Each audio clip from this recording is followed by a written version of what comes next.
বাপ নামের সম্পদটা যদি আনের মাথার উপর তুন চলে যায়, মনে করবেন আপনার মতো এতিম আর কেউ নাই। বাপ থাকাটা যে কতটা জরুরি একটা মেয়ের জন্য আমি আগে ক্ষমা চাই লইয়ের। এই কথাগুলো সব ভাইয়েদের উদ্দেশ্যে না, সব আপুদের উদ্দেশ্যে না, যারা ভুক্তভোগী তাদের উদ্দেশ্যে আজকে আমার এই কথাগুলো বলা। বাপ থাকা, বাপের সম্পত্তি থাকা, বাপের টাকা পয়সা থাকা একটা নারীর জন্য, একটা মেয়ের জন্য অনেক জরুরি। শ্বশুরবাড়িতে যাওয়ার পরে স্বামী 10 বার চিন্তা করবে, আমি যে মেয়েটাকে ছোট করে কথা বলতেছি, আমি যে মেয়েটাকে তুচ্ছ তাচ্ছিল্য করে কথা বলতেছি, আসলে কি সেও তো কারো না কারো ঘরের রাজরানী ছিল, সেও না কারো ঘরের মা ছিল। তাহলে আপনি একটা চিন্তা করেন, একটা নারীকে বা আপনার ওয়াইফকে আপনি যখন প্রপারলি মূল্যায়ন করেন না, আপনার বোনও তো আরেক ঘরের বউ হয়ে গেছে।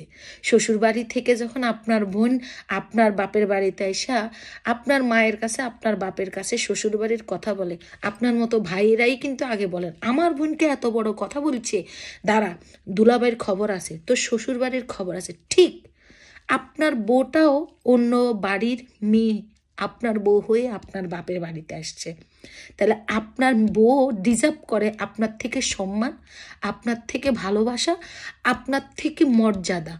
এই জিনিসগুলা আপনি তো তাকে করেন না, আপনিও এই জিনিসগুলো করার চেষ্টা করবেন। নাম্বার 1। নাম্বার 2, অনেক শাশুড়ি বলে কি, হুতের বউ লগে খাইতাম হারিয়েন না, হুতের বউ বালানো।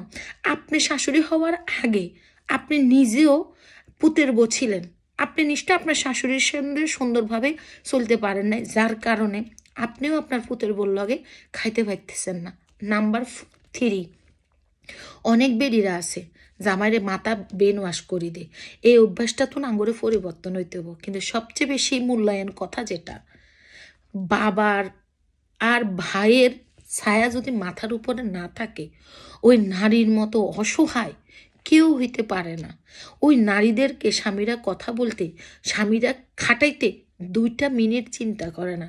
কিছু কিছু নীরব স্ত্রী আছে জানেন, তারা ওই যে গরু যেরকম সরিষা ভাঙতে ভাঙতে সরিষার তেল বের করে, ঠিক ওই নারীগুলা বোবার মতো সংসারের সব কাজ করে, কিন্তু কথা বলে না। কেন বলে না জানেন? কারণ বাবার 2 পয়সা নাই, বাপ নামে শব্দটা নাই। সংসার ভাঙে গেলে কই যাইব, কার কাছে ঠাইব?